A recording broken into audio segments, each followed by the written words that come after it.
ये केस हमें अलग अलग दिशाओं में ले जाने वाला है। ये केस एक चेज है, एक पेचीदा मुश्किल चेज। नासिक, गोवा, कोल्हापुर, सातारा, वाई, नागपुर, रत्नागिरी, सोलापुर, पुणे, मुंबई, सूरत। हम एक खतरनाक आदमी का पीछा कर रहे हैं। वो कौन है इस वक्त हमें कोई आइडिया नहीं। वो क्या है, वो ऐसा क्यों है, इसका भी कोई अंदाजा नहीं है।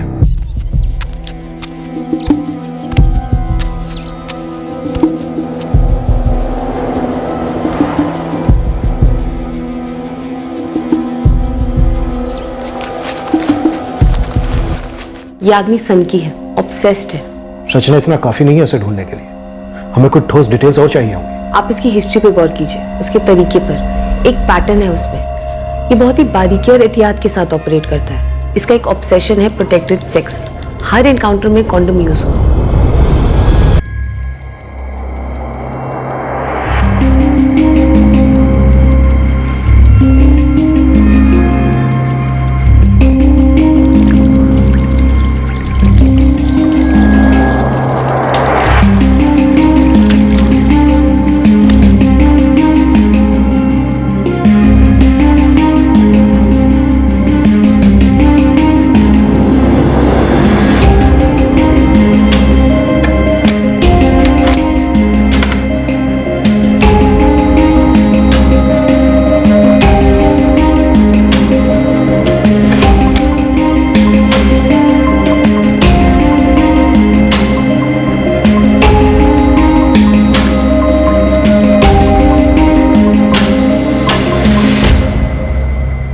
उसके टारगेट्स में भी कोई पैटर्न है? कोई खास किस्म के शिकार को चुनता है? बिल्कुल, ये खास प्रोफाइल के विक्टिम्स को चुनता है और उनको टारगेट बनाने के तरीके में भी एक पैटर्न को फॉलो करता है।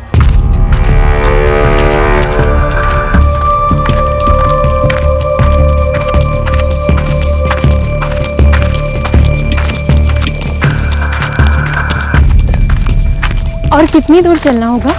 थक गई हो तो थोड़ी देर बैठ जाते हैं।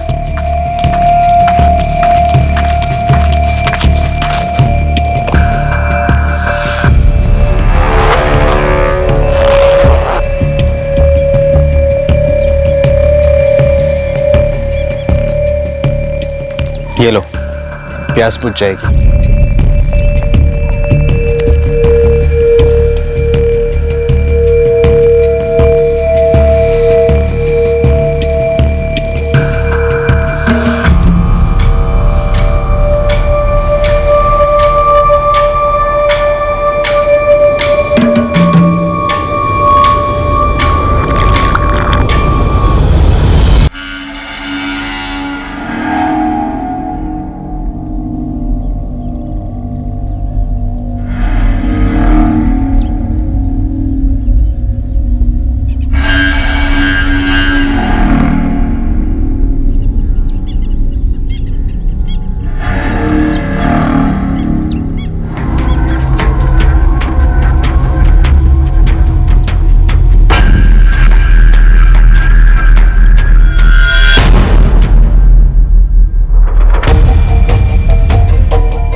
एक स्थानीय गांव वाले ने इस औरत की शव को सबसे पहले देखा और पुलिस को सूचित किया।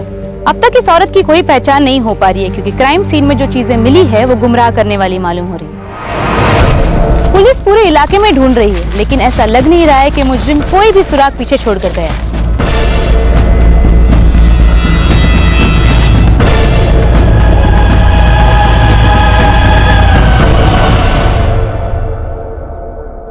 सर, विक्टिम के साथ सेक्सुअल असॉल्ट हुआ ऐसा लग तो नहीं रहा है, पर पोस्टमार्टम ही असली तस्वीर सामने लेके आएगा। विक्टिम की पहचान हो सके ऐसा कुछ मिला? सर, एक डेबिट कार्ड मिला है, मनोज मात्रे नाम का। मनोज मात्रे विक्टिम का कौन हो सकता है? सर, ये जो कोई भी जिसने किया है ऐसे विक्टिम का पर्स और उसमें अपना डेबिट कार्ड हमारे लिए क्यों छोड़कर जाएगा? पॉइंट है।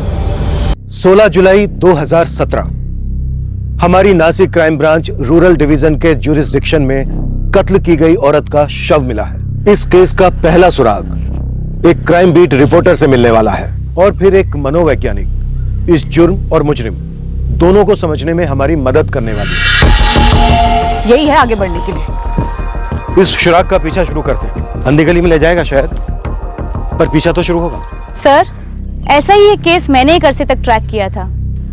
वो केस और ये केस काफी सिमिलर सर। कौन सा केस अर्चना? सर, मडगांव गोवा का केस था 3 साल पहले का। एक्चुअली इन दोनों केसेस में काफी सिमिलैरिटीज है। जैसे कि? सर, मडगांव में भी ऐसी एक जवान लड़की की लाश मिली थी जिसका गला काटा गया था, और वो लाश भी एक सुनसान इलाके में मिली थी, जंगल में। और उस लाश के पास भी एक पर्स मिला था जिसके अंदर एक आइडेंटिफिकेशन डॉक्यूमेंट था, और वो भी एक आदमी का।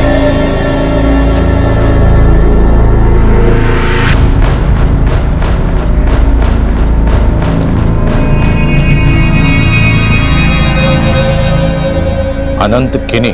सर, झोल मालूम होता है। एक आदमी का आई कार्ड एक औरत के पर्स में, उसकी लाश के पास। इतना बड़ा कांड करने वाला ऐसी गलती करेगा नहीं। शायद ये अनंत किनी हमें ये बता पाए कि ये औरत है कौन। सर, केस का FIR नंबर था 147/2014 और औरत की लाश F9/14। सर, ये केस अब तक क्लोज नहीं हुआ है। अनसॉल्व केसेस में पड़ी है फाइल। सर, 2014 में गोवा में करस्पॉन्डेंट थी मैं। उस वक्त मैंने इस केस को काफी फॉलो किया था, ऑलमोस्ट 1 साल तक। तब वहाँ की पुलिस को कोई ब्रेक थ्रू नहीं मिला था, आज भी नहीं मिला। वो औरत ट्रेस हुई थी?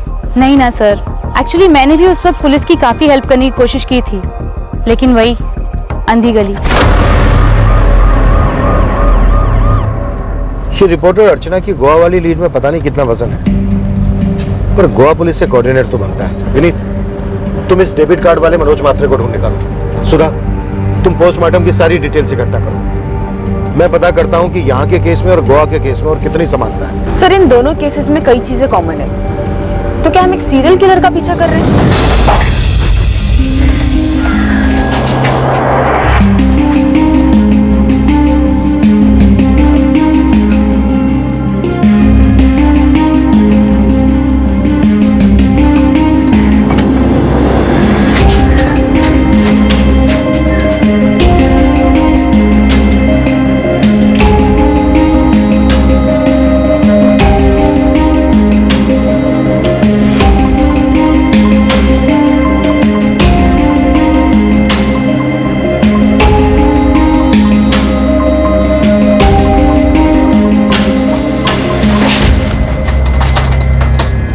और विक्टिम को पता भी नहीं चला होगा कि उसके साथ सेक्सुअल असॉल्ट हो रहा है। तो रेप कंफर्म्ड है?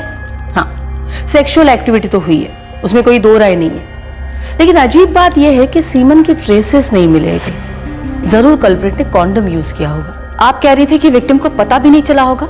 अल्काजेरॉन एक बेहोश करने वाला ड्रग है और विक्टिम के ब्लड स्ट्रीम में भारी मात्रा में पाया गया है।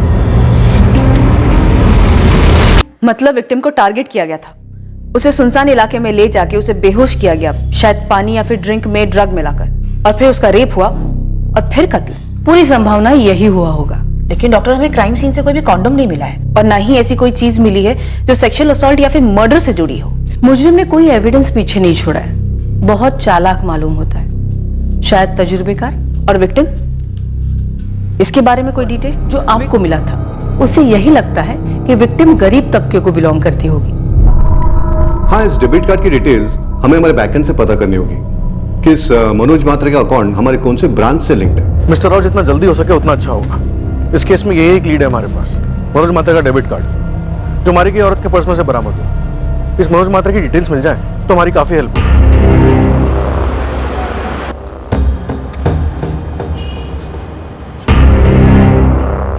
माय गॉड, ये वही मालूम होता है। काफी सिमिलरिटीज है।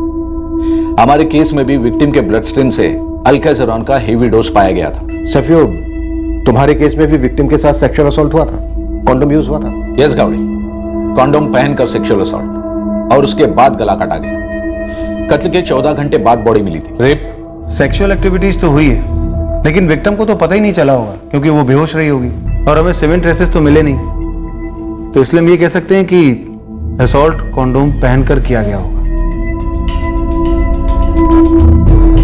सर, हमें क्राइम सीन के आसपास कुछ भी नहीं मिला सिवाय उस औरत के पर्स में मिले लाइसेंस के, जो किसी अनंत किनी के नाम का था। और इस अनंत किनी का कोई कनेक्शन नहीं बना? जी नहीं, कोई कनेक्शन नहीं बना। और ये ड्राइविंग लाइसेंस मंगलुरु आरटीओ ने इशू किया है और अनंत किनी हमें मंगलुरु में ही मिला। अनंत किनी का ड्राइविंग लाइसेंस विक्टिम के पास कैसे आया? हाँ हाँ सर, अनंत गिरी मेरा ही नाम है, ये फोटो मेरा ही है और ये ड्राइविंग लाइसेंस भी मेरा ही है। वैसे कहाँ मिला ये? इस औरत के लाश के पास, मडगांव गोवा में। लाश के पास? कैसे? वही तो हम तुमसे पूछने आए हैं, गोवा से। मिस्टर अनंत किनी, ये औरत है कौन?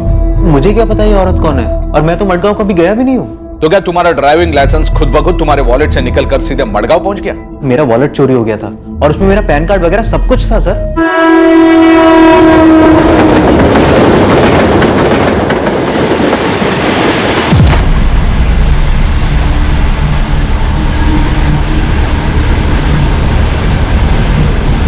सर 6 महीना पहले की बात है, मैं अपनी वाइफ को कोची छोड़ने गया था उसके पेरेंट्स के घर डिलीवरी के लिए। मैंगलोर वापस लौट रहा था तभी हुआ। जब सुबह उठकर देखा तो वॉलेट गायब था सर। चोर पकड़ा गया? सर ये आप मुझसे क्यों पूछ रहे हैं? आप यहाँ के वर्धन नगर थाने में जाकर पूछिए ना, मैंने वही रिपोर्ट लिखवाई थी। सर मैंने अपने सारे कार्ड्स ब्लॉक कर दिए थे, नया ड्राइविंग लाइसेंस, नया पैन कार्ड, सब नया बनवाया। ट्रेन में अनंत किनी के साथ और कौन कौन सफर कर रहा था ये तो हम पता कर लेते, लेकिन इतने सारे लोगों में चोर को कैसे ट्रेस कर पाते? ये औरत भी ट्रेस नहीं हुई? एक सिंगल सुराग नहीं मिल पाया उसके आइडेंटिफिकेशन के लिए। शायद मडगांव के बाहर की होगी। हमारी विक्टिम का भी सेम प्रोफाइल भर रहा है। तो फिर पूरे चांसेस है कि आपका मनोज म्हात्रे अनंत किनी के प्रोफाइल का ही निकलेगा, जिसका इस केस से दूर दूर तक लेना देना नहीं होगा। जी मैं ही हूँ मनोज म्हात्रे। मेरा डेबिट कार्ड आपको कहाँ से मिला सर? 3 महीने पहले खो गया था। मनोज, ये कार्ड हमें नासिक डिस्ट्रिक्ट के इगतपुरी के पास मिला, एक औरत के पर्स में। औरत के पर्स में? उस औरत का पहले सेक्सुअल असॉल्ट किया गया, उसके बाद मर्डर। सर मेरा वार्ड तो चोरी हो गया था, भोपाल से नागपुर आते वक्त में।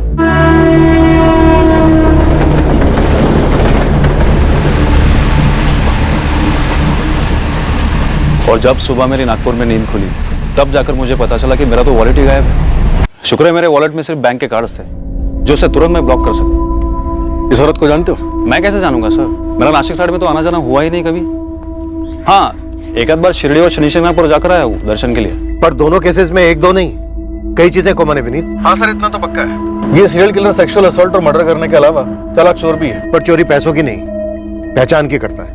और गोवा के केस की तरह हमारे केस की भी विक्टिम की शिनाख्त नहीं हो पाई है। पूरे 3 दिन हो चुके हैं। सुधा, हमारे केस की विक्टिम नासिक या इगतपुरी के बाहर की हो सकती है। सर मैंने महाराष्ट्र स्टेट के सभी थानों में विक्टिम की फोटो और केस डिटेल भिजवा दी है। और सर अगर विक्टिम महाराष्ट्र के बाहर की है तो तलाश का दायरा काफी वाइड हो जाएगा। 3 साल के गैप के बावजूद दोनों केसेस में मॉडस ऑपरेंडी लगभग 100% मैच हो रही है। हो सकता है किसी सीरियल किलर का काम, और हो सकता है इस वक्त वो अपने अगली शिकार की तलाश में घूम रहा हो।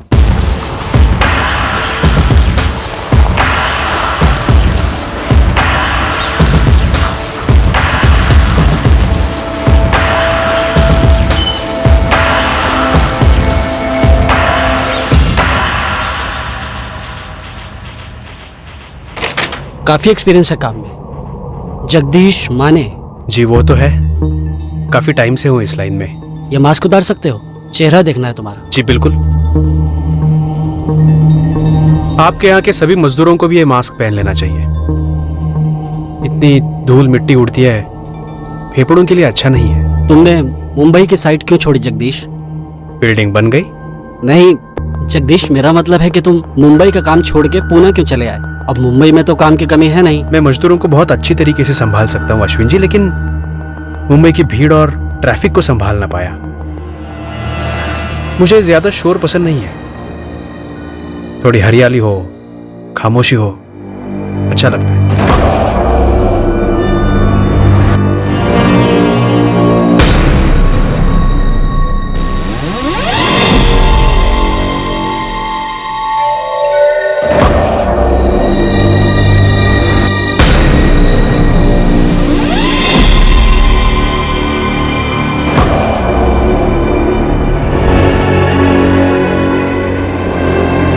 क्या कोई नई है क्या?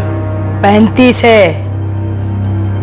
सबके साथ बैठ चुका हूं मैं, कोई नई है तो बताओ। अरे 15 लड़कियों की जगह है मेरे पास, 35 को ठूस के रखा है मैंने। लड़की है, कोई माचिस की तिल्ली नहीं जो डब्बे में बंद कर दूं। बैठना है तो इन्हीं में से बैठ। जब मैं साइड की धूल और पसीने से घर लौटता हूँ ना, तो मुझे ताजी हवा लगती है, बस थोड़ी खुशबूदार हो। ठीक है जगदीश, मैं अपने अब सेठ से बात करता हूँ, तुम मुझे कल आकर मिलो, मुझे लगता है तुम्हें काम मिल जाएगा। जहां पर भी घात लगाए बैठा है ये सीरियल किलर, अगले शिकार पर लपकने से पहले ही हमें इसे रोकना है। आप सही कह रहे हैं। दरअसल तब 2014 में हमें केस को ठंडा पड़ने नहीं देना चाहिए था। रचना शानबाग की बात हमें सीरियसली लेनी चाहिए थी। रचना ने तब पॉइंट आउट भी किया था कि इस केस में कुछ साइंस है जो किसी मेंटली अफेक्टेड शख्स के हो सकते हैं। कौन है रचना शानबाग, कहां मिलेगी? वो एक साइकोलॉजिस्ट है और इस वक्त मुंबई में फॉरेंसिक डिपार्टमेंट की कंसल्टेंट भी। महाराष्ट्र के सारे केसेस चेक करो, नेशनल क्राइम डेटाबेस भी स्कैन करो। सेक्सुअल असॉल्ट की कोई भी हिस्ट्री हो या हमारे केस से मिलता जुलता एक भी केस हो, तुरंत पेपर्स मंगवाओ। मैंने इंस्पेक्टर सावी रॉड्रिग्स को पूरी रिसर्च हैंडओवर की थी, ऐसे ही पैटर्न के सीरियल किलर्स के बारे में। छोटा सा क्लू भी मिल जाए तो पूरी गंभीरता से लेना बहुत इंपॉर्टेंट, और यहाँ तो मैंने पूरी लीड दी थी। रचना, अब हम जाग गए हैं और हमें हर हाल में इस भयंकर मुजरिम को पकड़ना है। आई थिंक इन 3 सालों में इसके और भी विक्टिम्स रहे होंगे, और ये भी हो सकता है कि अभी इस वक्त, इस मिनट जब हम उसका एनालिसिस कर रहे हैं, तो ये किलर अपने अगले शिकार का टारगेट कर रहा हो।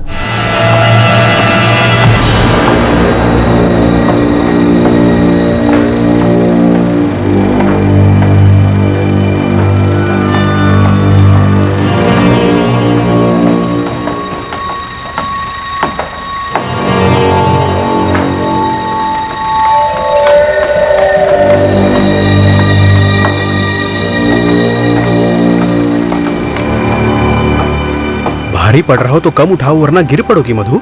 मैं मधु नहीं हूँ माने साहब, मैं तेजस्वनी। सॉरी तेजस्विनी। मास्क है तुम्हारा? मैंने दिया था ना पहनने को। वो साहब मास्क पहन के ना काम करने को जमता नहीं है।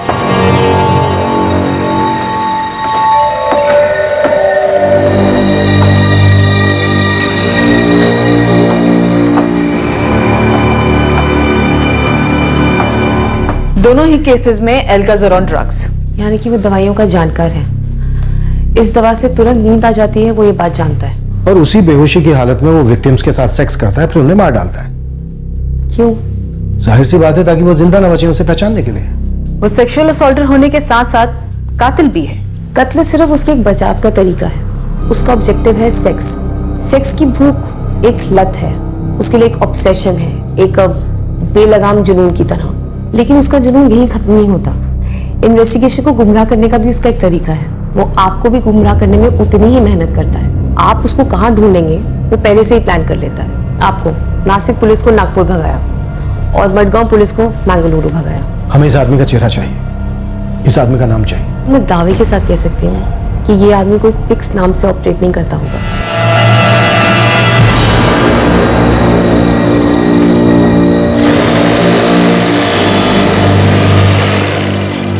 अच्छा काम कर रही हो तुम। सोच रहा हूँ मैनेजर साहब से बात करके तुम्हारी तनख्वाह बढ़ा दूं। Thank you Peter sir. Welcome.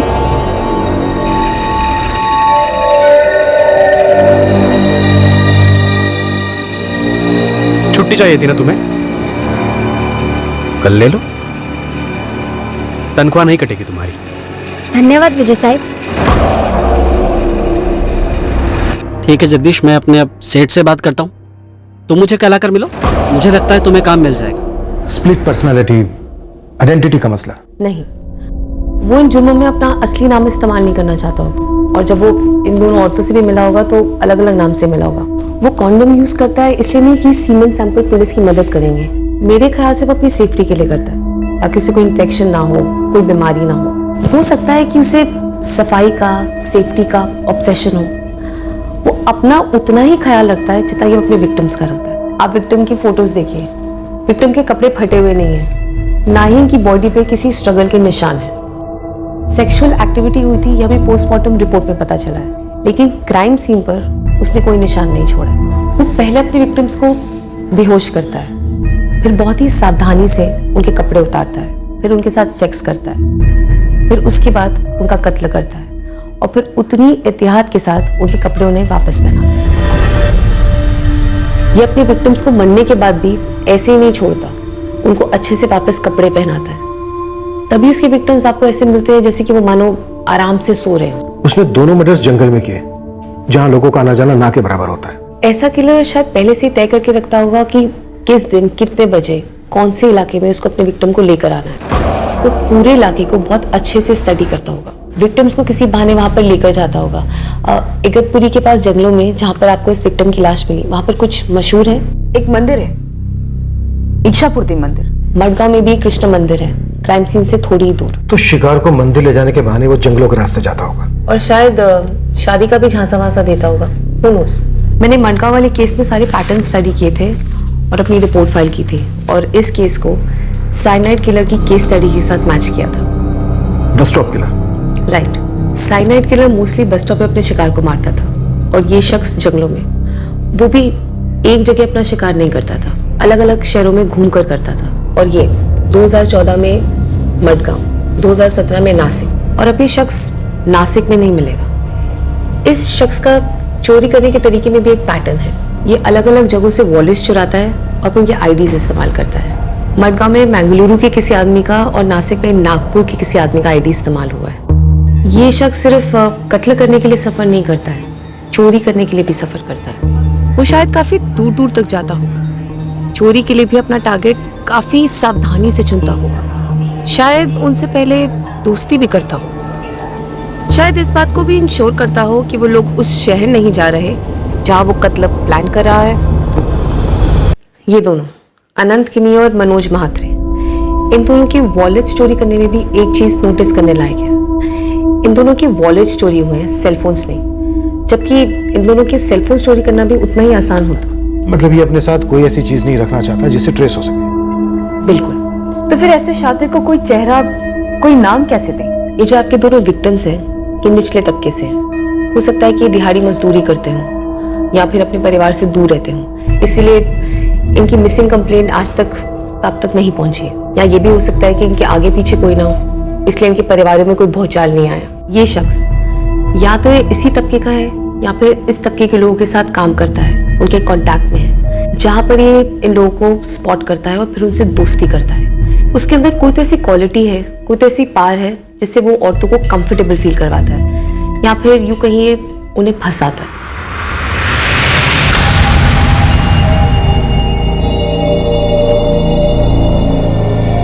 Jagdish, मैं तुम्हारे साथ नहीं आ पाऊंगी। मेरे यहाँ 2 बच्चे हैं जो मेरे पति ने मेरे गले बांधे और भाग गया कुतरा। देखो, तुम वहां अच्छा कमा सकोगी, बच्चों को सिखा सकोगी, क्या इससे खुशी नहीं होगी तुम्हें? लेकिन क्या मुझे इससे अच्छा काम मिलेगा? मतलब जो यहाँ से ज्यादा पैसे दे, और ऊपर से वहाँ रहने का, खाने का खर्चा यहाँ से बहुत ज्यादा होगा ना। अच्छा काम दिलाना मेरी जिम्मेदारी मधु। यहाँ से 2 गुना ज्यादा बचा पाओगी तुम। ठीक है जगदीश, मैं चलूंगी तुम्हारे साथ, लेकिन तुम मुझे ये बार बार मधु मधु क्यों बुला रहे हो? फिर से गलती हो गई। या तो ये अपने सेक्सुअल डिजायर्स को, अपनी इच्छाओं को डायरेक्टली बोल नहीं पाता होगा, या फिर ये औरतें इसकी इच्छाओं के सामने झुकती नहीं होंगी, इसलिए ये उनको ड्रग देकर, बेहोश कर कर अपनी विकृति को अंजाम देता होगा और उसके बाद उनका कत्ल कर देता होगा। इस आदमी की सेक्सुअल नीड नॉर्मल नहीं है। ऐसे लोगों में एक अनकंट्रोलेबल सेक्सुअल अर्ज होती है, एक सेक्सुअल नीड होती है, और वो कॉन्डोम यूज करता है। सिर्फ इतना क्लू काफी नहीं है हमारे लिए। ओके, अभी तक हमारे पास क्या हिस्ट्री है? 2014 मडगांव, 2017 नासिक, 2015, 2016, इन 2 सालों में भी जरूर कुछ हुआ होगा, या फिर 2013, या फिर उससे कुछ पहले भी कुछ किया हो। रेड लाइट एरियाज, वो कोठों पे जरूर जाता हो, वो तो हम खंगाल रहे हैं, लेकिन वहां पर भी आप उसको उसके बिहेवियर पैटर्न के हिसाब से ढूंढेगा। आजकल ज्यादातर सेक्स वर्कर्स प्रोटेक्शन पर इंसिस्ट करते हैं, उनके पास अपना स्टॉक होता है, लेकिन क्योंकि हमारा सीरियल किलर सफाई और सुरक्षा पसंद है, वो अपना कॉन्डम्स का स्टॉक लेकर जाता होगा और इंसिस्ट करता होगा कि वही यूज करे। पॉइंट है role play. Role play? Yes, role play. हो सकता है कि वो इन औरतों के लिए डेस्परेट हो, उनके लिए तड़पता हो, इन्हें पाना चाहता हो, इनके साथ सोना चाहता हो, लेकिन ये औरतें उसके सामने झुकी ना हो। और क्योंकि वो डेस्परेट है, सनकी है, वो इन सेक्स वर्कर्स से रोल प्ले करवाता होगा ताकि वो औरतें बन जाएं जिसके लिए वो डेस्परेट है। तो शायद इन सेक्स वर्कर्स को वो उस नाम से बुलाता होगा जिन औरतों के साथ वो सेक्स करना चाहता होगा। Quite possible. वो अपनी सारी फैंटेसीज इन सेक्स वर्कर्स के द्वारा पूरी करता होगा।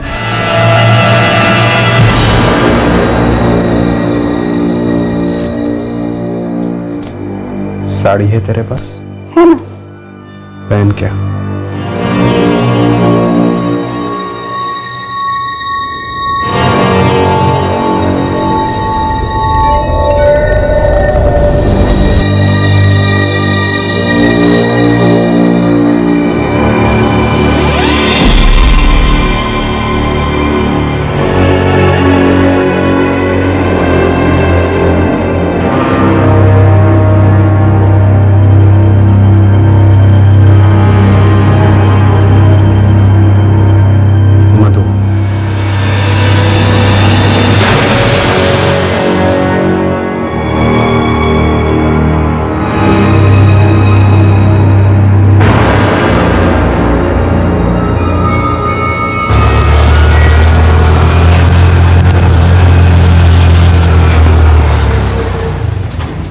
अरे अस्मिता, थोड़ा जल्दी आना, मेरी और भी सवाल है। अरे जाने तो दे पहले।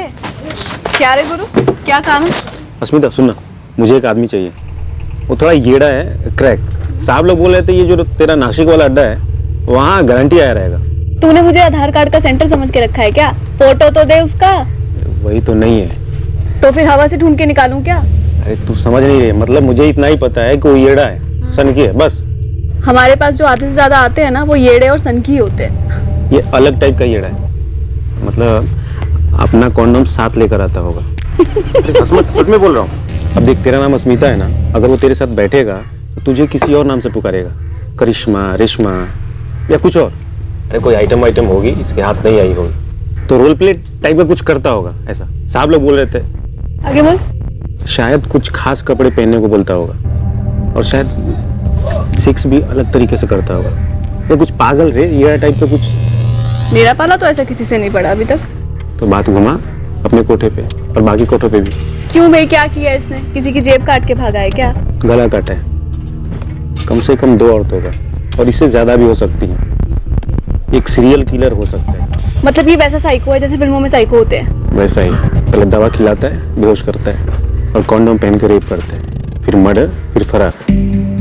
सर इस तरफ वाले सभी चेक किए, कोई भी पैरोल पर नहीं। ये बीच में मर्डर रेप केस के जितने भी पंटर बेल पर हैं सभी को राउंड अप कर रहे हैं, और ये रेप केस अक्यूज्ड सभी की कंपलसरी हाजिरी चल रही है सर। मुझे लगता है हमारा टारगेट दिखने में खूंखार नहीं होगा, एक सभ्य किस्म का चेहरा होगा जिसे देखकर औरतें डरती नहीं होंगी दोस्ती करने में। कोई ऐसा होगा जिसे ये देखकर बिल्कुल फीलिंग ना हो कि उसके अंदर इतनी विकृति भरी पड़ी है। लेकिन हाँ, किसी ने उसकी कोई अजीब आदत नोटिस जरूर की होगी, पर उससे कोई खतरा महसूस नहीं किया। सर टिटवाला, कल्याण का सारा, इन जगहों पर जहाँ भी कंस्ट्रक्शन का काम जोरों शोरों से चल रहा है, हमने सब जगह अपनी टीम लगा दी है। गुरु खबरी वहां रेड लाइट एरिया चाहता है। विनीत सुधा, जितने भी मर्डर एक्यूज्ड बेल पर बाहर हैं उन्हें ट्रैक करो, जिनमें किसी तरह की कोई सनक हो, जैसा कि रचना कह रही है। हो सकता है ये शख्स रडार में आया हो पहले कभी, पर हाथ से फिसल गया, बेलजम की हो, कुछ भी हो सकता है।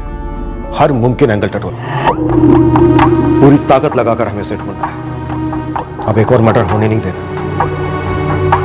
पुराने कैदियों और आरोपियों से बात की गई इस उम्मीद से कि शायद कोई इस तरह के बिहेवियर वाला उनके ध्यान में आया हो।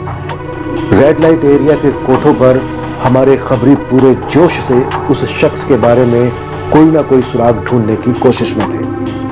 रचना शानबाग नेशनल क्राइम डेटाबेस से इस तरह के अन्य अपराध और उनसे जुड़े आरोपियों को खोजने में हमारी मदद कर रही थी। पूरे राज्य और राज्य के बाहर के भी पुलिस थानों में दोनों विक्टिम्स की तस्वीरें और डिटेल्स भेजी गई, इस उम्मीद से कि कहीं कोई सिमिलर मिसिंग केस या कोई इंक्वायरी में कोई छोटा सा भी ब्रेक थ्रू मिला हो। पर जिस आदमी की हमें तलाश थी वो अभी हमसे कोसों दूर था। गुमनामी की चादर में लिपटा वो कोई भी हो सकता था, कहीं भी हो सकता था।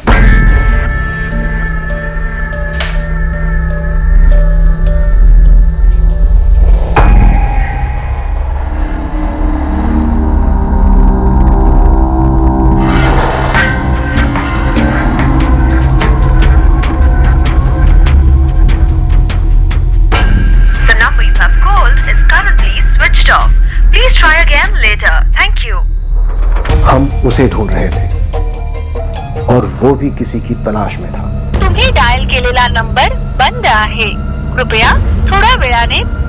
पर हमारे अलावा इस विकृत हत्यारे को कोई और भी खोज रहा था.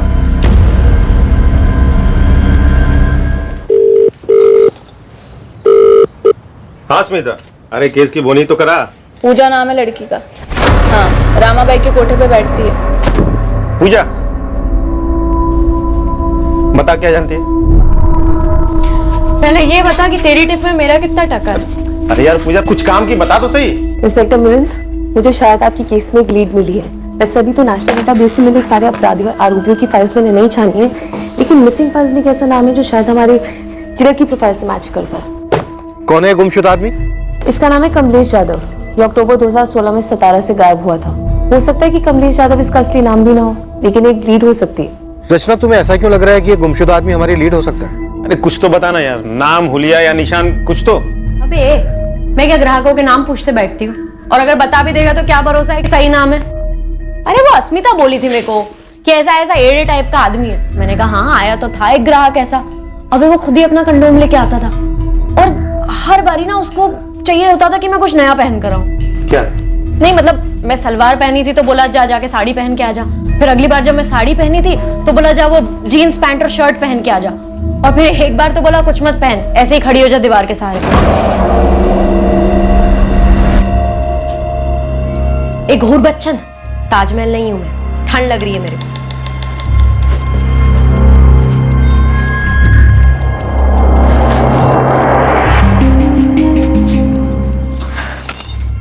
अबे चवन्नी कम, धंधा करती हूँ एक बात है, लेकिन खिलौना नहीं हूँ, समझा? अपना भी मूड, इज्जत विज्जत सबका लफड़ा होता है. अगर तेरा मूड नहीं है ना तो अपना भी मूड नहीं है. काहे को हर 4 दिन में आके यहाँ पे रायता फैला रहा है? मैं ना रमाबाई से बात करूंगी. अगली बार से ना मेरे को तेरे साथ ना बिठाए. मेरे को नहीं बनना किसी येड़े की मधुबाला. ऐसी बात मत करना तू मधु, देख माफ कर दे. अबे मधु नहीं हूँ मैं, पूजा हूँ, पूजा. खुद दिन जो टोचन दिया ना साले को, आज तक नजर नहीं आया है. वो तेरे को मधुबाला बोलता था ना, मतलब बनने को बोला था ना. नहीं नहीं, तू मेरी मधु है, बस इतना ही बोलता था.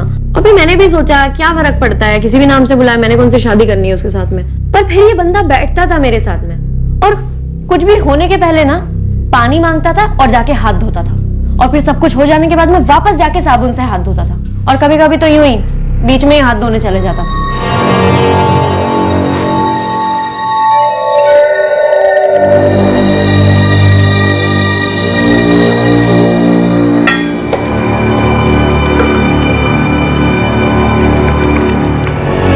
अबे ओ भीगे उठते रहे, यहाँ पानी की ना जबरदस्त किल्लत है.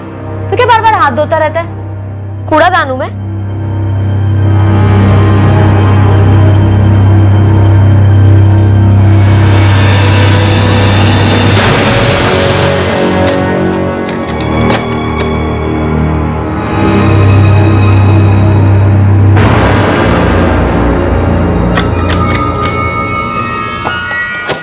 अब मतलब पूरा ही एड़ा था. वो कुंडी को खोल बंद खोल बंद खोल बंद. एक दिन ना मैंने बोल दिया साले को, मैंने कहा अगर ये टूट गई ना तो रमाबाई सारा पैसा मुझसे वसूलेगी. उसका नाम पता चला क्या? मैंने तो उसका नाम मधुबाला ही रख दिया था. मुझे ये एड़े का स्केच बना सकती है?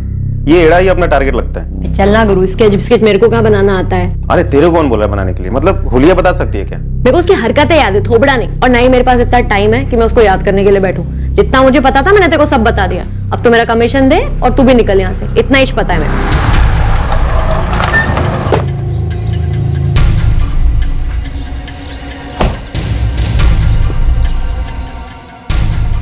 ये रहा वो शख्स, सतारा में लीबर सुपरवाइजर था. अक्टूबर 2016 से गायब है. इसकी पत्नी पल्लवी यादव ने इसकी मिसिंग कंप्लेंट दर्ज करवाई थी, अब तक नहीं मिला है.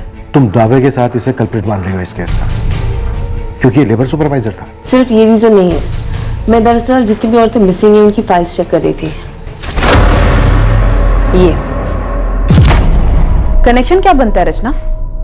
ये लड़की मोनाली कुरवेकर चिपलुन से गायब होती है, तो ये दोनों केसेस आपस में कैसे जुड़े हुए हैं? दरअसल मोनाली कुरवेकर की मिसिंग रिपोर्ट पंचगनी के पास बई में दर्ज कराई गई. मोनाली के फादर है चंद्रकांत कुरवेकर और मदर है उषा कुरवेकर, और इसकी बहन है पल्लवी यादव, कमलेश यादव की पत्नी।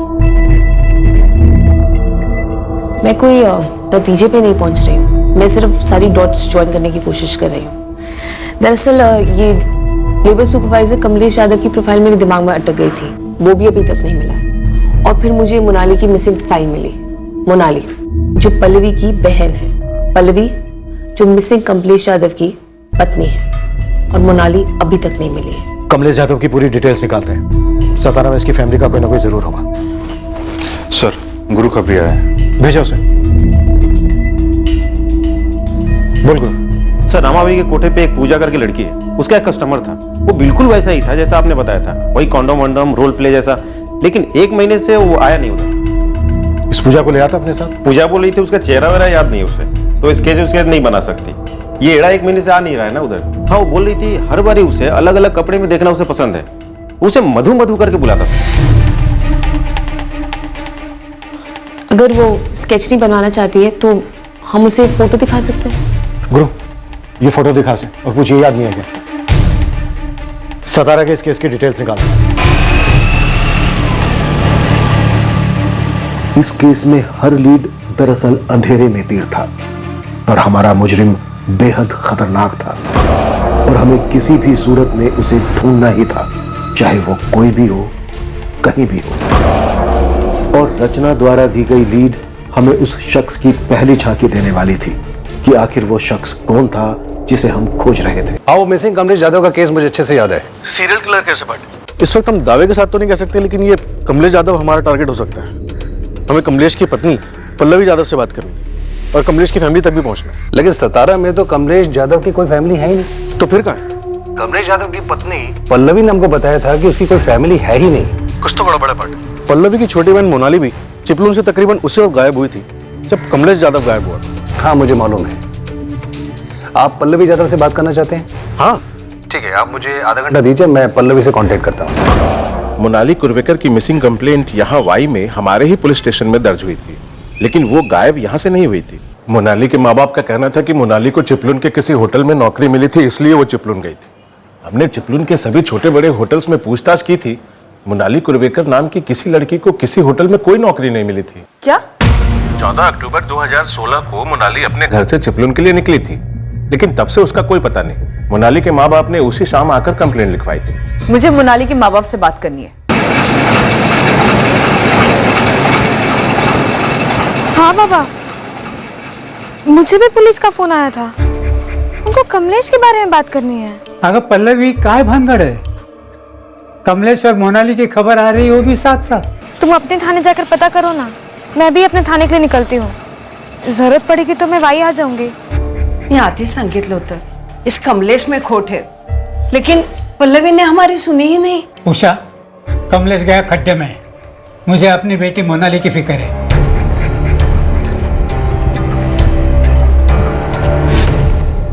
ये है तेरा मधुबाला।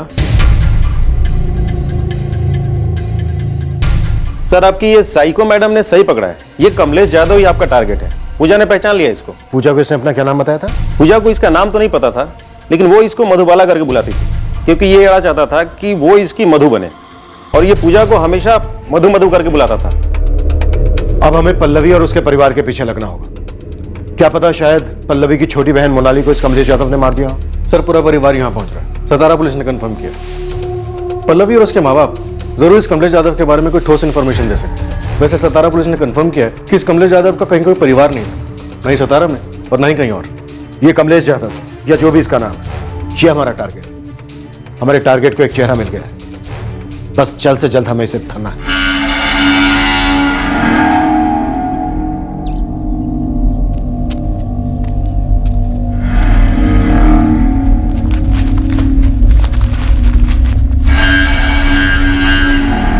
इंस्पेक्टर मिलन बिल्कुल सही है, कमलेश यादव ही हमारा टारगेट है। मुझे और सबूत मिले हैं उसके खिलाफ। और क्या सबूत मिले रचना? मैंने आपसे कहा था ना, ये सस्पेक्ट पहले भी पुलिस के रडार में रहा होगा और फिर फिसल गया होगा, ऐसा ही हुआ है। और ये हुआ था कोल्हापुर पुलिस से। हमारा टारगेट एक केस में आरोपी है, एक मर्डर केस में पकड़ा गया था। इसका असली नाम है सुधीर परब। किसका मर्डर किया था? कब? जैसा तुमने कहा रचना, एग्जैक्ट वैसा ही हुआ। 2013 में इस साइको ने अपना खाता खोला। करेक्शन, 2013 में पुलिस की रडार में आया था। हमें नहीं पता कि इसने अपने मर्डर का सिलसिला कब शुरू किया था। इंस्पेक्टर, मुझे डर है कि हमें इसे जल्द से जल्द पकड़ना होगा, इससे पहले कि किसी और को अपना शिकार बना ले।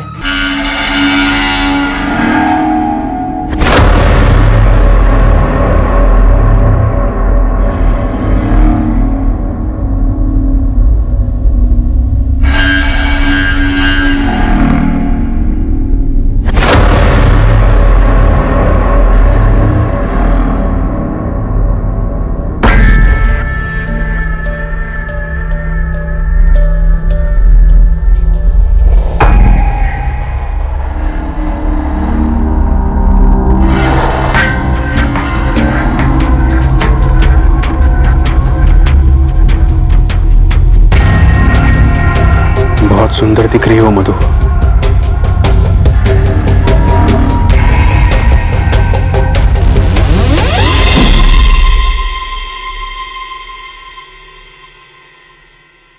तेजस्विनी, कब निकलना है यहाँ से? मैंने सुपरवाइजर साहब से बात कर ली है, यहाँ से डबल पैसे मिलेंगे। सच? सच। मुझे 1 हफ्ते का वक्त दो जगदीश, वो बच्चों को समझाना होगा। जो भी करना है बस जल्दी करो।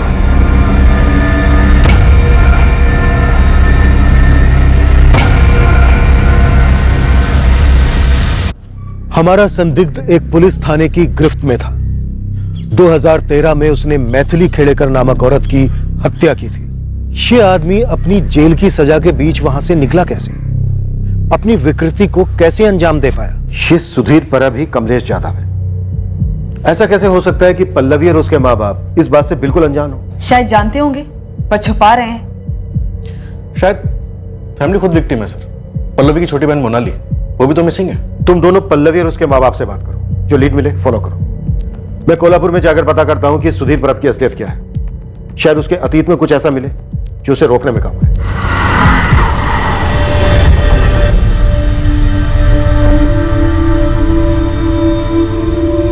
इंस्पेक्टर मिलन, मैं इस बात से वाकिफ हूँ, लेकिन मुझे ज्यादा फिक्र है उसके अगले शिकार की।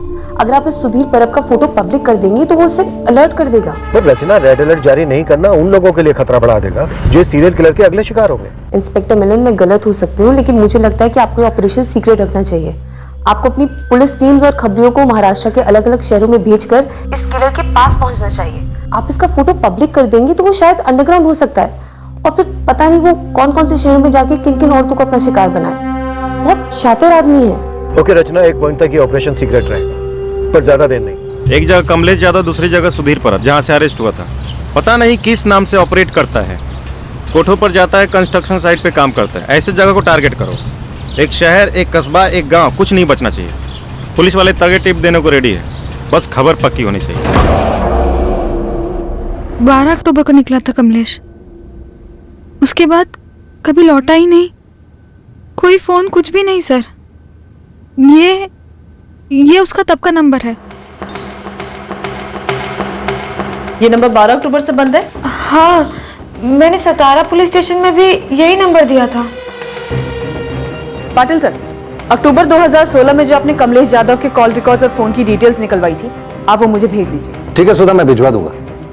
मगर कमलेश यादव का फोन अक्टूबर 2016 से लेकर अभी तक स्विच ऑफ है। मैं ट्राई करता रहा। कोई बात नहीं सर, जैसा भी हम उसे ट्रैक कर लेंगे। मैं उस फोन का IMEI नंबर भेज रही हूँ जो कमलेश यादव अभी तक इस्तेमाल कर रहा था। मुझे इस फोन की पूरी डिटेल्स चाहिए अब तक की, अगर ये फोन किसी और नंबर से इस्तेमाल हुआ हो या हो रहा हो। 12 अक्टूबर 2016 को आपका पति कमलेश यादव गायब होते हैं और उसके ठीक 2 दिन बाद यानी 14 अक्टूबर को आपकी बहन और आप लोगों की बेटी मोनाली कुर्वेकर चिपलून जाती है नौकरी के लिए, और उसके बाद कभी नहीं दिखती। आप लोगों ने कभी 2 और 2 नहीं मिलाया? एक बार भी शक नहीं हुआ इस सब के पीछे कमलेश यादव हो सकता है? पहले तुमको यही नहीं मालूम था कि कमलेश यादव गायब हुआ है, और 1 हफ्ते के बाद में पल्लवी ने हमको ये बताया। साहब, कमलेश मेरा पति है, ऐसे कैसे हम मान लें कि मोनाली कमलेश के कारण गायब हुई है? मोनाली तो आई बाबा को बोल कर गई थी कि वो नौकरी के लिए जा रही है। मोनाली, ये कंपनी वाले वहाँ तेरे रहने का क्या इंतजाम कर रहे हैं? आई, उन्होंने बोला है कि रहने का इंतजाम और खाने का इंतजाम वो लोग करेंगे, तो पगार पूरा का पूरा बच जाएगा ना, जो मैं यहाँ भेजूंगी। आज के जमाने में इतना सब कुछ। ये लोग अच्छे तो होंगे ना? मैं एक बार वहां जाके उन लोगों से मिल लूंगी, तो तुझे फोन करके ना सब बता दूंगी। कोई नया बड़ा होटल था जिसमें उसे नौकरी लगी थी। और इस नए बड़े होटल का नाम तक नहीं पता आप लोगों को। मोनाली ने बताया नहीं हमको। ये बात आपको कभी खटकी नहीं? वैसे वाई पुलिस ने चिपलून के हर छोटे बड़े नए पुराने होटल्स में पूछताछ की थी। किसी भी होटल में किसी ने भी मोनाली कुरवेकर का नाम तक नहीं सुना था। मोनाली पहले भी पंचगनी और महाबलेश्वर के होटल में नौकरी कर चुकी थी, इसलिए उस पर शक करने का हमको कोई कारण मिला ही नहीं। पल्लवी, क्या तुम्हारे पास भी अपने पति कमलेश जाधव पर शक करने का कोई कारण नहीं था? उसके अतीत के बारे में कितना जानती हो तुम? कमलेश मुझे 2014 में मिला था। वो हम कामगारों का सुपरवाइजर हुआ करता था। सब उसे बहुत पसंद करते थे, मैं भी पसंद करती थी। ये मास्क पहनने से कम धूल फेफड़ों में जाएगी, ऐसे समझ में आया? इससे तबीयत कम बिगड़ेगी और नुकसान भी कम होगा। और अगर वैसे भी अगर जान है तो जहान है, नहीं? आप सभी लोगों ने इसे पहनना चाहिए। लेकिन कमलेश सर, इसे पहन कर ना काम करना नहीं जमता है। मैं समझता हूं कि थोड़ी दिक्कत होगी, मगर कुछ ही दिनों के लिए होगी, लेकिन फायदे जिंदगी भर के लिए है। कोई कायदा नहीं है कि इसे पहनना ही पड़ेगा, लेकिन कुछ चीजें कायदों के परे होते हैं, इंसानों के लिए सही होते हैं। लो, इसे पहनकर काम करो, और जब आप शाम को घर लौटोगे तो देखोगे कि इसमें कितनी धूल जमी होगी जो आपके फेफड़ों में गई होगी। मुझे कमलेश से प्यार हो गया सर। वो मेरा ख्याल रखता था, मुझे उसकी ये बात सबसे अच्छी लगती थी, इसलिए शादी कर ली। हम शादी के खिलाफ थे साहब, हमारे मन में कुछ शंकाएं थी। उसने अपने बारे में कभी कुछ बताया नहीं। क्या नहीं बताया चंद्रकांत जी? कि उसका असली नाम सुधीर परब था। वो कोल्हापुर में मैथिली खेड़ेकर नाम की औरत के कत्ल के जुर्म में गिरफ्तार हुआ था।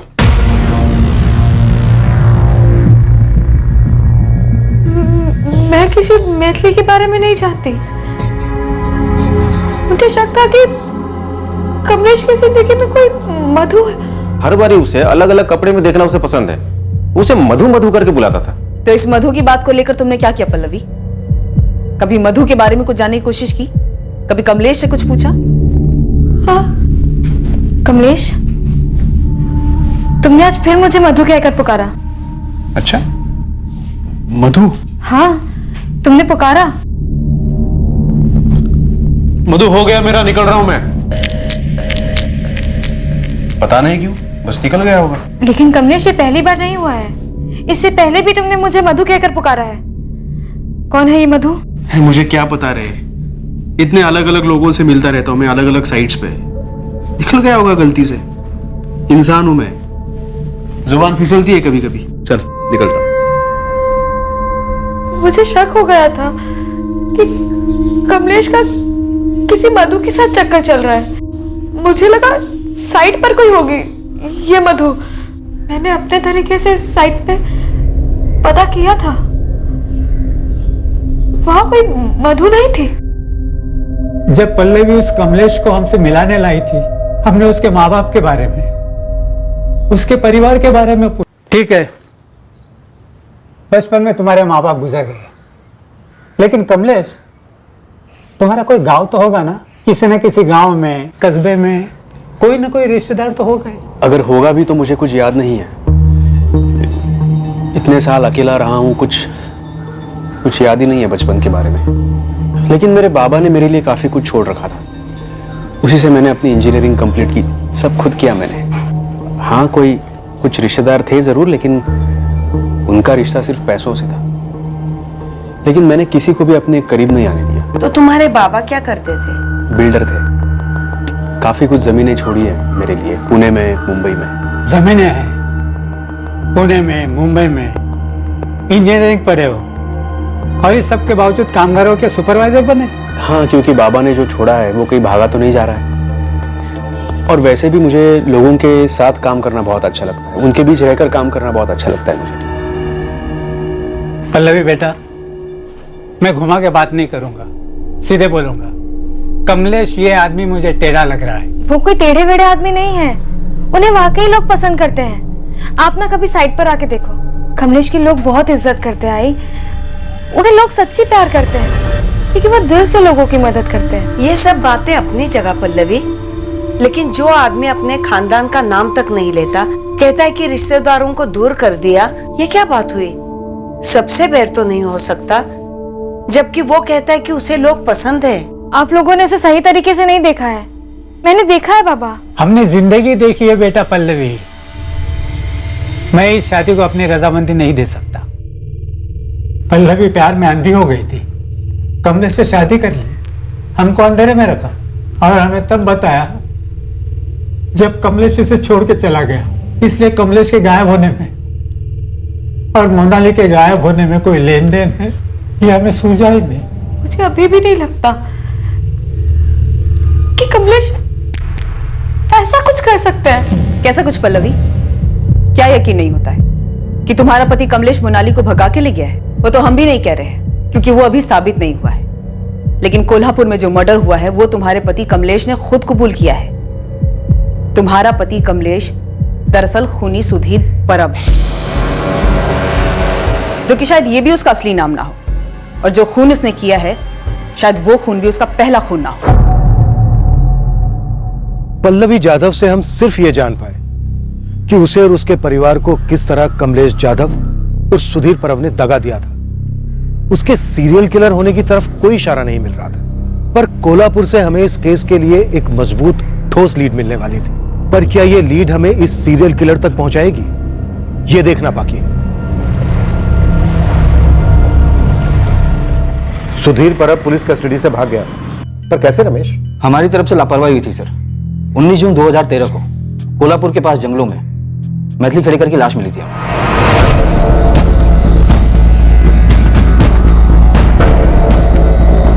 कॉन्डोम पहनकर सेक्सुअल असॉल्ट हुआ था? नहीं, पर आपके ही केस की तरह मैथिली को भी बेहोशी की वही दवा पिलाई गई थी, एल्केजरॉन। मडगांव के केस में भी वही ड्रग्स इस्तेमाल हुई रमेश, और ना जाने कितने केसेस में ऐसा हुआ होगा। जिसका पैन कार्ड मिला था मैथिली के पर्स में, उस सचिन पांडे का क्या कहना था? इससे पहले कि हम सचिन से बात करने उत्तर प्रदेश जाते हैं, लाश की पहचान हो चुकी थी। हमें पता चल गया था कि लाश मैथिली खेड़ेकर की है।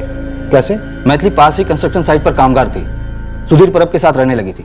ये तो मैथिली है, हमारे साइट की कामगार थी। किसी से भी पूछ लीजिए, सब लोग यही कहेंगे कि मैथिली का और लेबर सुपरवाइजर सुधीर परब का चक्कर चल रहा था।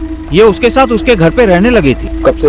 यही कोई 4-6 महीने से। ये लेबर सुपरवाइजर सुधीर परब कहाँ है? 4-5 दिन पहले नौकरी छोड़कर चला गया। उसका कोई पता वता नंबर कहीं लिखा है? हाँ जी बिल्कुल है ना, 2 मिनट दीजिए। मतलब सुधीर परब आसानी से हाथ लग गया? हाँ, पर अब मुझे लग रहा है कि शायद उस दौरान सुधीर ने कत्ल करना शुरू नहीं किया था। शायद मैथिली उसकी पहली शिकार थी। पर उसने सचिन पांडे का पैन कार्ड तो छोड़ा था पीछे, इन्वेस्टिगेशन को भटकाने। और उस तक जाने की बजाय सीधे सुधीर परब को उसके घर से उठाने निकल पड़े रत्नागिरी। कत्ल के बाद सुधीर अपने घर में छुपा बैठा था।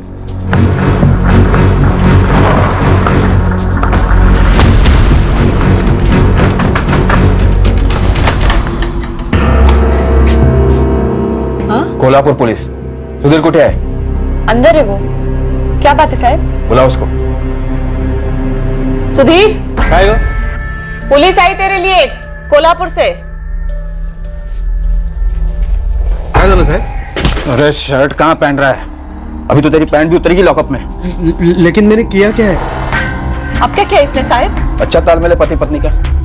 पति पूछता है क्या किया, और पत्नी बोलती है अब क्या किया। कौन सा लगे? मत मारो साहब, मत मारो, मत मारो। मैं बोलता हूं। बोलेगा?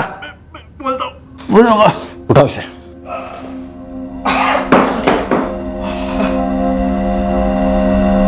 बोलता हूँ मैं बोलता। मैंने मैथिली को मारा। पहले पूरी कहानी बकेगा तू, फिर सोचेंगे मारे या ना मारे। पक गया था सर मैं। शादी करो शादी करो शादी करो, वही रिकॉर्ड बजाते रहती थी हमेशा। मुझे तो सिर्फ सोने से मतलब था। इतना ऊब गया मैं कि खलास कर दिया उसको।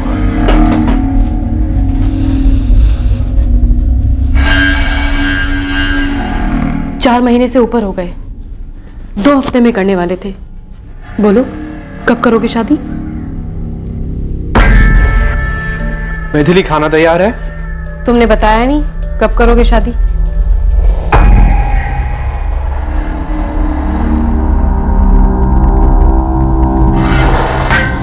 पहले ये बताओ शादी कब करेंगे हम?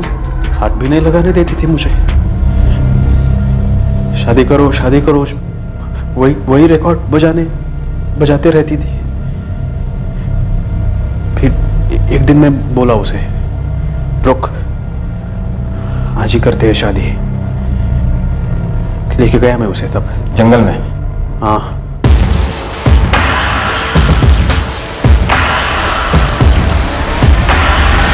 मैंने मैथिली को बोला वहां एक मंदिर है, वहीं कर लेंगे शादी। और फिर उसे अल्काज़ोरान पिला दिया, बेहोश कर दिया। मुझे शादी नहीं करनी थी उससे। इस दवा के बारे में कैसे पता चला तुझे? मेरी आई बीमार रहती थी, डॉक्टर ने बोला था ये दवा पिलाओ, दर्द कम होगा, नींद भी अच्छी लगेगी। तो मैथिली को भी दे दी मैंने ये।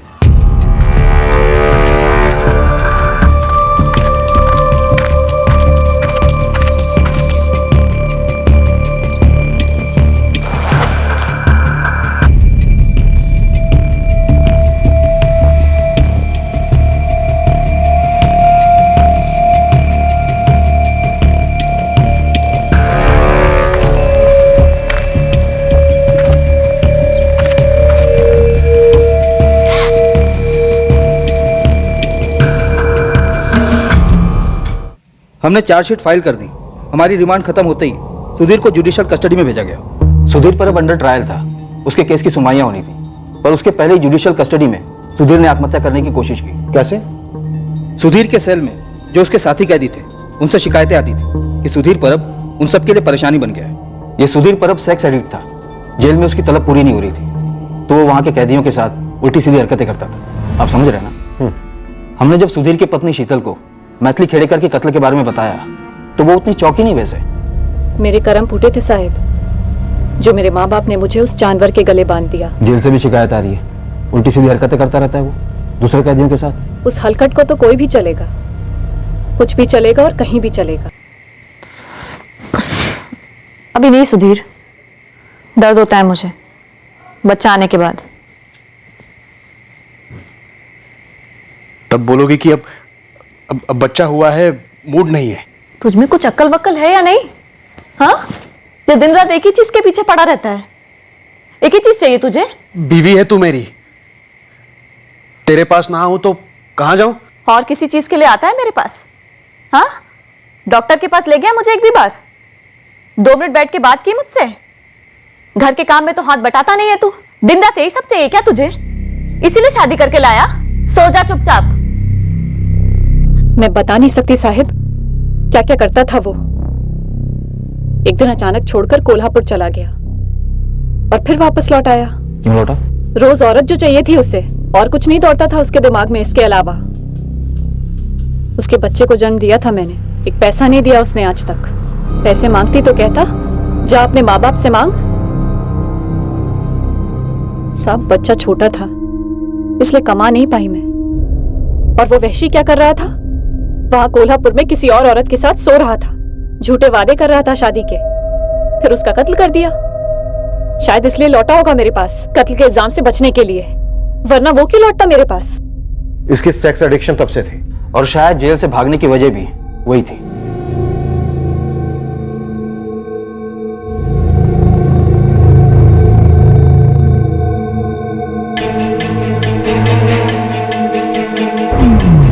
और उसका मकसद खुदकुशी बिल्कुल नहीं था, यह हमें बाद में समझ में आया। हॉस्पिटल में पहले 2 दिन चुपचाप पड़ा रहा, तीसरी रात को हमारे कांस्टेबल कांबले को चकमा दे गया।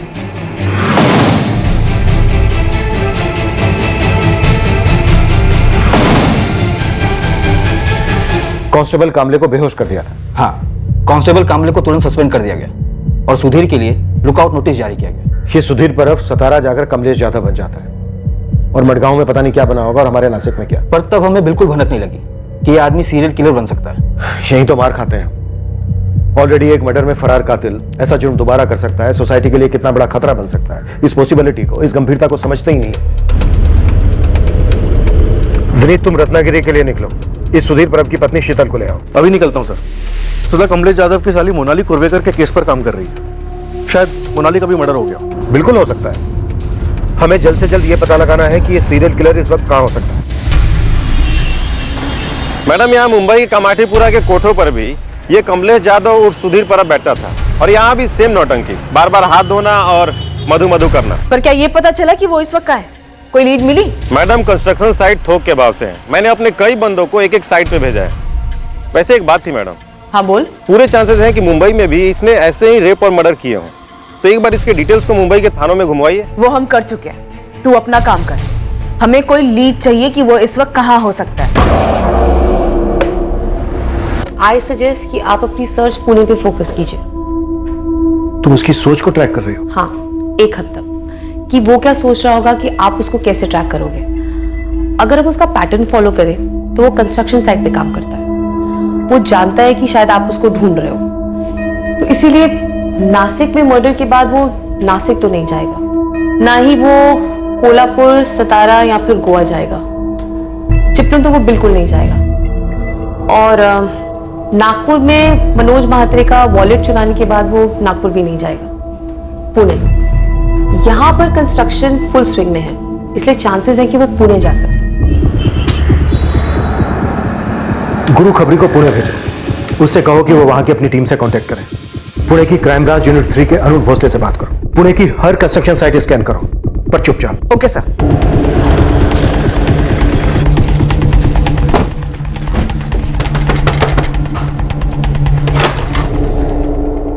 नासिक क्राइम ब्रांच, ग्रामीण विभाग। अब क्या है साहब? वही तुम्हारा पति सुधीर। वो अब मेरा पति नहीं है। क्या चाहिए आपको? शीतल, हमें उसे ढूंढने में तुम्हारी मदद चाहिए, इसके पहले कि वो एक और औरत को अपना शिकार बनाए। ये क्या है रे बाबा? अभी 2 हफ्ते भी नहीं हुए तुम्हें काम पे लगे हो और तुम्हें नौकरी छोड़नी। ऐसा क्या हो गया जगदीश? इससे अच्छी नौकरी मिल गई अश्विन जी। जगदीश, ये नौकरी भी तो काफी अच्छी है। इसके लिए मुझे अपने सेठ लोगों से बात करनी पड़ी, उन्हें मनाना पड़ा, और अब तो वो लोग भी तुम्हारे काम से बहुत खुश हैं। मैं नई नौकरी में ज्यादा खुश रहूंगा अश्विन जी। आज मेरा आखिरी दिन है, कल से नहीं आऊंगा। और 2 हफ्ते की जो तनख्वाह बनती है हक से दे देना, खुशी होगी।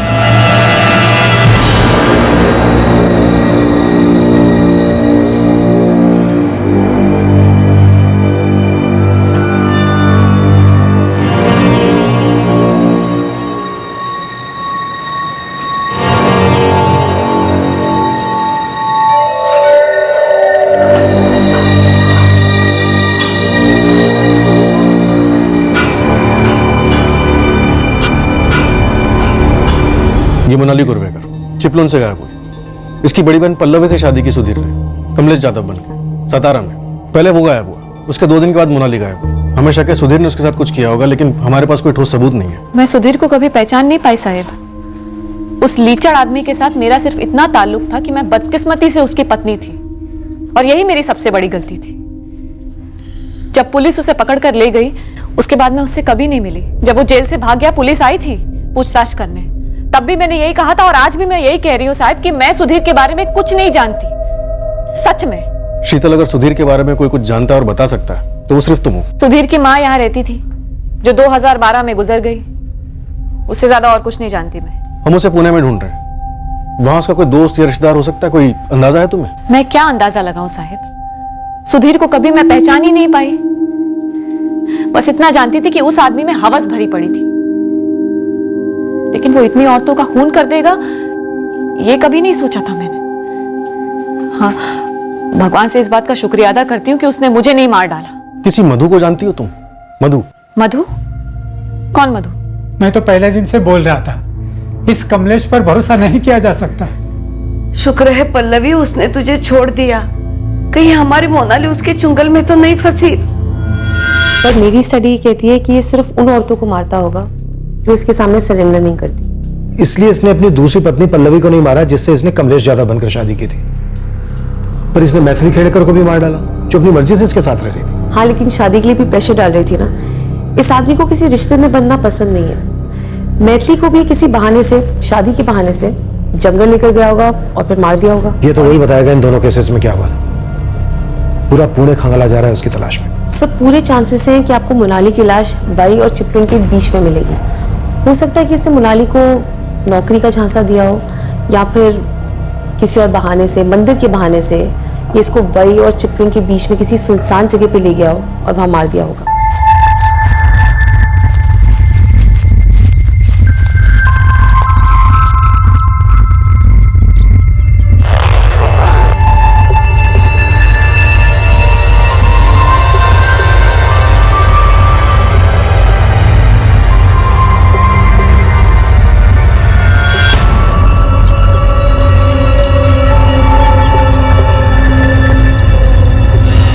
अब तक के सारे मर्डर्स में एक सिर्फ मैथिली ही है जिसको उसने मारने से पहले सेक्सुअली असॉल्ट नहीं किया। और मैथिली को मारने का रीजन ये था कि वो उसके साथ किसी बंधन में बंधना नहीं चाहता था, वो कोई इमोशनल रिलेशन नहीं चाहता। एक बार उसकी फिजिकल नीड पूरी हो जाती है, उसके बाद वो औरत उसके लिए मायने खो देती है। वो औरत को जैसे एक जीतने वाली चीज समझता है, और एक बार जीत हासिल हो गई उसके बाद वो आगे बढ़ना पसंद करता है, जैसे कि पल्लवी के साथ हुआ। पल्लवी उसको बहुत आसानी से मिल गई, लेकिन हो सकता है कि पल्लवी की बहन मोनाली, वो शायद उसके लिए एक चैलेंज हो, एक चुनौती। तो पल्लवी और उसके परिवार को कभी पता ही नहीं लगा होगा कि सुधीर उर्फ कमलेश उनकी बेटी मोनाली पर घात लगाए हुए था।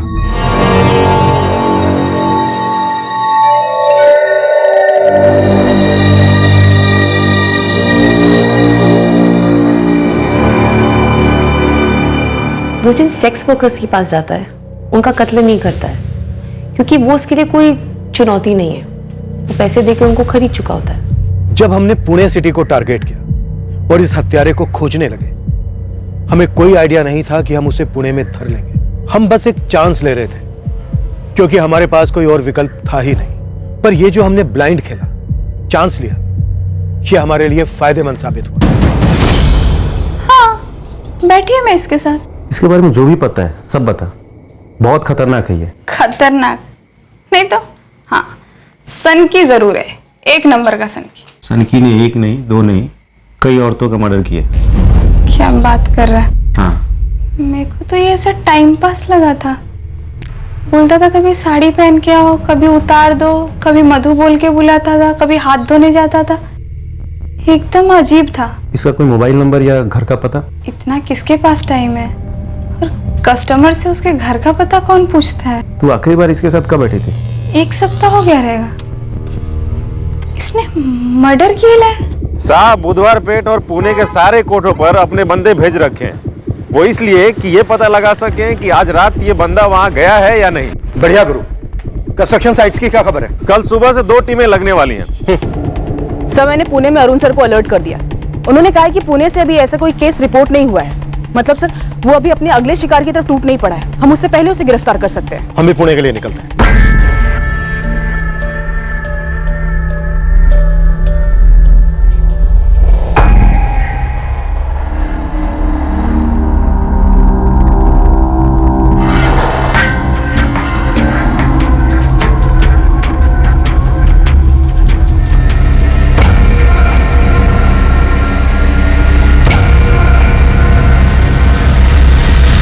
राजू, दीपक, आज ही आजूबा को तकलीफ मत देना।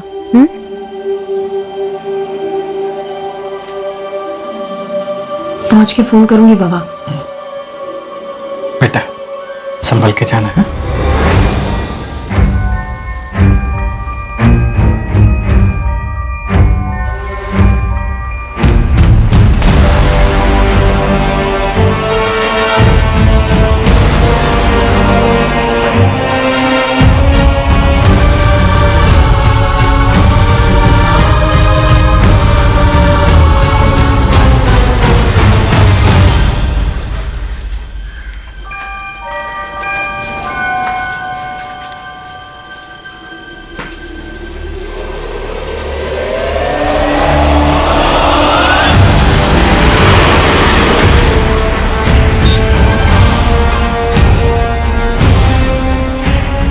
आगे ना एक मंदिर है, मेरा कब से मन कर रहा है वहां जाने का। माथा टेकेंगे और आगे बढ़ेंगे। रास्ते में है? हाँ हाँ, बस रास्ते में ही है, 5-10 मिनट लगेंगे। अभी तुम नई नौकरी शुरू करने जा रही हो, दर्शन तो बनता है नहीं? ठीक है।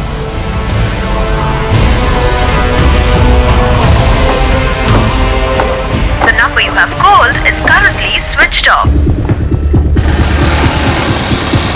भाई, ये आदमी जगदीश माने के नाम पर यहाँ लेबर सुपरवाइजर के तौर पे काम करता था। परसों ही नौकरी छोड़ी है इसने, और उसका फोन भी स्विच ऑफ आ रहा है। क्या हुआ? किया क्या जगदीश ने? बहुत बड़ा कांड किया, सनकी है बंदा। मुझे भी लगा था ऐसा। क्या कहा रहता था? चकभूषण टेकरी के पास घर है इसका। चल चल चल चल। रुक रुक रुक रुक। ये बंदा परसों काम छोड़कर गया, इसके साथ कोई औरत भी काम छोड़ी क्या? हाँ, एक औरत थी जो पिछले 8 महीने से यहाँ काम कर रही थी। कल ही अपना हिसाब करके निकल गई। नाम नंबर? तेजस्विनी महाडिक। नंबर मेरे रजिस्टर में है।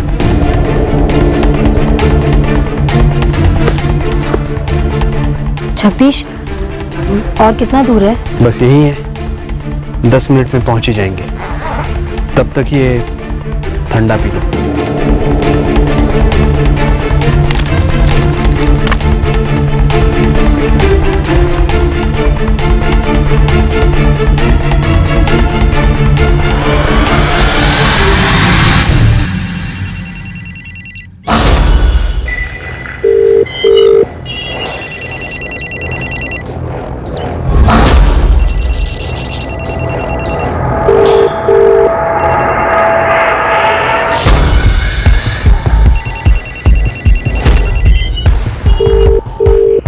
लाओ मैं देखता हूँ। ये अचानक इतनी नींद क्यों आ रही है? धूप की वजह से आ रही होगी। तेजस्विनी फोन नहीं उठा रही है। उसके घर का एड्रेस भी है मेरे पास। जल्दी अब इस तेजस्विनी का फोन स्विच ऑफ है। हाँ सर, मैं तेजस्विनी के घर ही जा रहा हूँ और 2 बंदे को खूनी के घर भेजा है। हम आधे घंटे में पुणे पहुंच रहे हैं। तुम जल्द से जल्द तेजस्विनी के घर पहुंचो। तुरंत मुझसे कांटेक्ट करो। तेजस्विनी यही रहती है? हाँ, क्यों? बुलाइए जरा। वो घर पर नहीं है। वो आज सुबह सोलापुर काम के लिए गई है। इसके साथ गई? नहीं, हम तो नहीं जानते इसको। हाँ, तेजस्विनी कह रही थी उसका कोई सुपरवाइजर है जगदीश माने करके, उसने एक अच्छी नौकरी दिलवाई है उसे। तेजस्विनी का और भी कोई नंबर जो अभी है उसके अलावा कोई नंबर? नहीं, उसका एक ही नंबर है। पर आप लोग हो कौन और तेजस्विनी के बारे में इतना पूछ रहे हो? मेरी बेटी ठीक तो है ना? माँ जी, आपकी बेटी खतरे में हो सकती है। उसकी अगर कोई भी फोटो है तो जल्दी दीजिए तुरंत। खतरे में? किस खतरे में है मेरी बेटी? सर देर हो गई। सन की तेजस्विनी को लेकर सोलापुर निकल गया। कैसे निकली? तेजस्विनी की माँ बता रही थी बस से।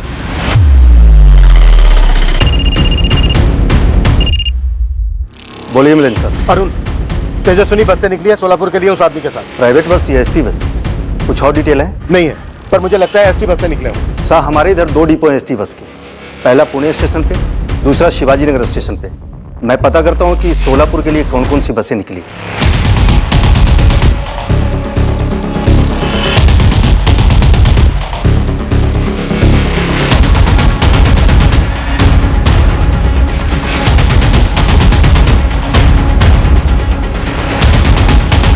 इस वक्त हमारा मुकाबला समय से था और हम काफी पीछे चल रहे थे। हमारा मुजरिम हमसे जितने करीब था उतना ही दूर भी था। वो हमसे एक कदम आगे ही था, पर फिर भी हमने हार नहीं मानी। हमने पुणे से निकलने वाली सोलापुर की हर एक एसटी बस को टटोला, ये समझकर कि मुजरिम अपनी टारगेट तेजस्विनी को एसटी बस में ले गया होगा। हमने दोनों की फोटोज भी सर्कुलेट की थी। हम पुणे सोलापुर के रास्ते पर हर पेट्रोलिंग टीम के टच में थे। हर गुजरने वाली बस को रोका जा रहा था। एसटी, प्राइवेट, सभी। सोलापुर पुलिस भी फुल रेड अलर्ट थे। उधर आने वाली सभी बसों की तलाशी ले रहे हैं। इनकेस हमसे कोई बस मिस हो जाए। मुझे डर है कि कहीं देर ना हो गई। हमारे खोज शुरू करने से पहले कहीं वो उतर ना गया। कत्ल की लोकेशन ज्यादातर सुनसान इलाके रहे हैं जिनका मुआयना वो पहले ही करा था। फिर भी लगे रहते हैं। कम से कम हमें इतना तो मालूम है कि वो इन 2 शहरों के बीच में है। हम उस तनकी को पकड़ लेंगे सर। उम्मीद यही है कि वो तेजस्विनी के साथ कुछ करे, उसके पहले ही हम उसे थक लें। दिन के आखिर में कई बसों की स्कैनिंग के बाद आखिरकार हमें हमारी मंजिल नजर आने लगी। तीर निशाने पर लगने को।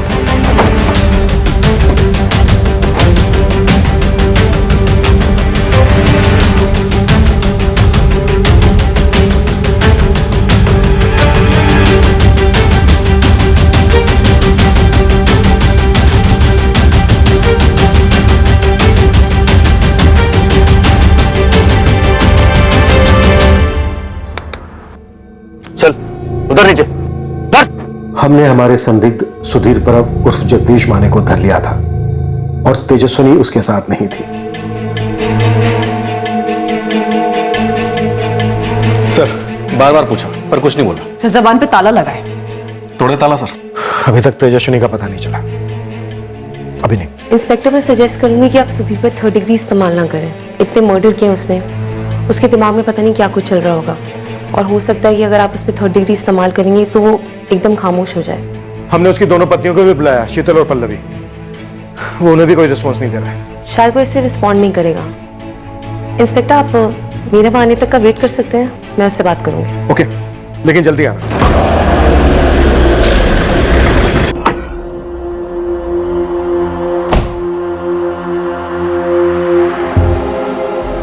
ये औरतें आसानी से हाथ नहीं आ रही थी, है ना? तुम्हें 24 घंटे यही ख्याल रहता, यही सोचते रहते कि इनको पाना है, छूना है, इनके साथ सोना है, लेकिन इनको बता नहीं सकते कि ऐसा ऐसा है। सर, तेजस्विनी की लाश मिल गई। कहाँ? पूना से लगभग 50 किलोमीटर दूर, सोलापुर की तरफ, जंगल इलाके में।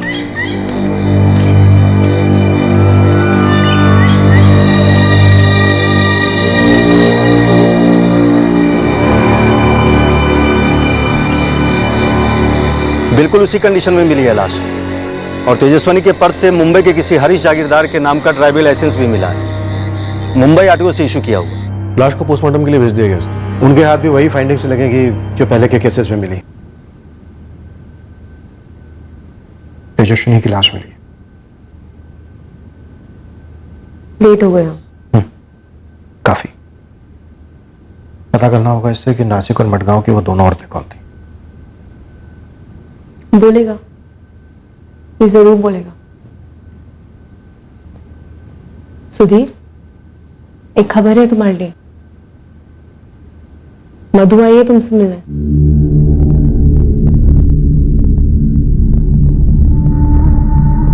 जिस तरह तुम इतने समय से उससे मिलने के लिए पागल रहे हो ना, वो भी तुमसे मिलने के लिए बेताब है। आखिरकार हमने उसे कांटेक्ट कर लिया। मिलोगी नहीं उससे? कहाँ है मधु? बाहर खड़ी है, बुलाऊं अंदर? जरूर बुलाऊंगी, लेकिन उससे पहले मेरी मदद कर दो। संगीता आचरेकर। कहाँ काम करती थी? मडगांव के आसपास? नहीं, बेलगांव से थी।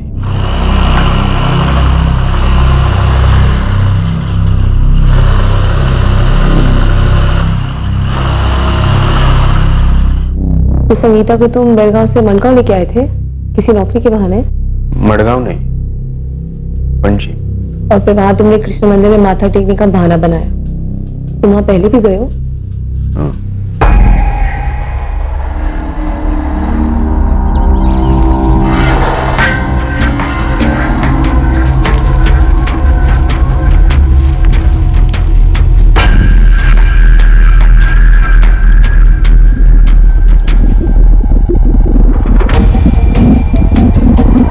मधु,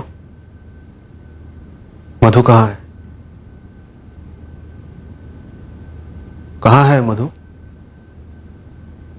सुधीर, बस तुम मुझे ये बता दो कि ये औरत कौन है, फिर मैं मधु को अंदर बुलाती हूँ। वो भी काफी समय से तुम्हें मिलने के लिए इंतजार कर रही है। ये वैष्णवी है, वैष्णवी परदेशी। और तुम इसे नासिक कहाँ से लेके आए थे? सूरत से। ये किसी कंस्ट्रक्शन साइट पे काम करती थी?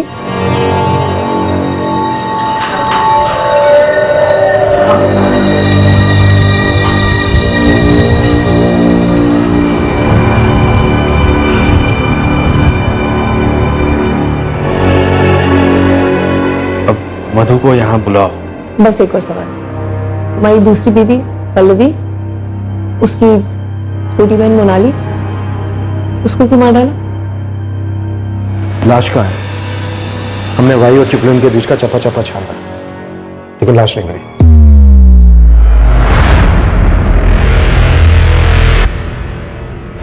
मोनाली मानी कैसे? पंचगनी में उसे सिर्फ 5,000 मिल रहे थे। मैं बोला चिपलून में 12,000 मिलेंगे, रहने खाने का अलग से। कहाँ मारा उसे? महाड़ के पास। तुम उन जगहों को पहले वीडियो में उतारते थे, वीडियो रिकॉर्डिंग करते थे। कारण क्या था उन्हें मारने का? क्या दुश्मनी थी उन औरतों के साथ? मधु कहाँ है? क्या तुम इन औरतों को पहले अप्रोच करते थे और ये तुम्हारे साथ सोने से मना कर देती थी, इसलिए तुम इनकी ड्रिंक में बेहोशी की दवाई मिलाते थे, कॉन्डोम यूज करते थे और इनके साथ सेक्स करते थे और फिर इनका कत्ल कर देते थे?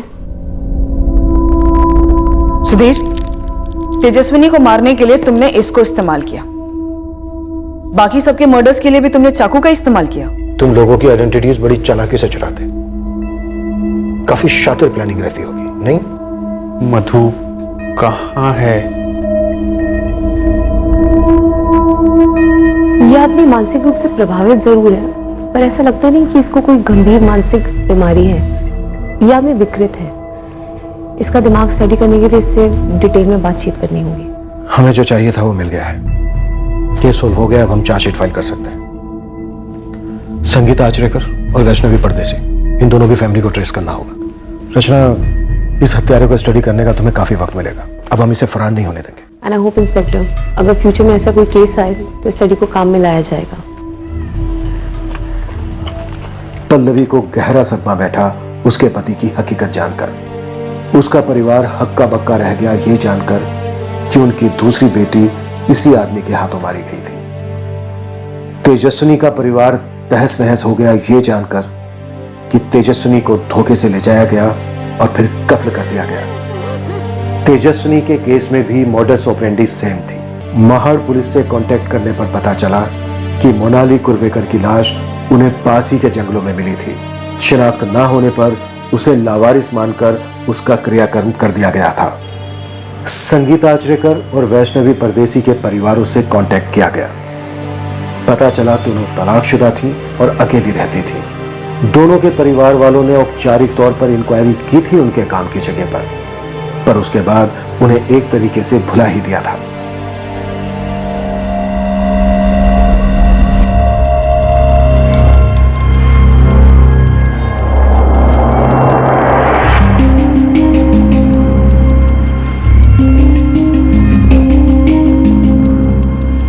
सुधीर, मधु कौन है?